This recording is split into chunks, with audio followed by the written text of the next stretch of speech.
Hello guys, in this video I'm going to show you how to turn on dark mode in the Axe app. But before that, don't forget to subscribe, leave a comment down below, because at 10,000 subscribers I'm going to show you my whole YouTube revenue statistics and growth strategy. So without further ado, let's just jump right into it. First we have to open up the Axe app. And here it opens up in the feed where we have the posts from the people that we follow. Now we swipe to the right, scroll down, tap on settings and support, and then tap on settings and privacy. Here in this section, we scroll down again and tap on accessibility, display and languages. In this section, we tap on display, and here under the display section, we find dark mode. If we tap on this, then we can turn the dark mode off.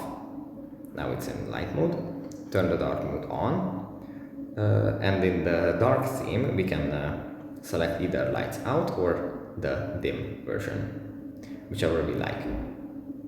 So that's pretty much it for this video. Hope it was helpful for you guys. I'll see you in the next one. Bye.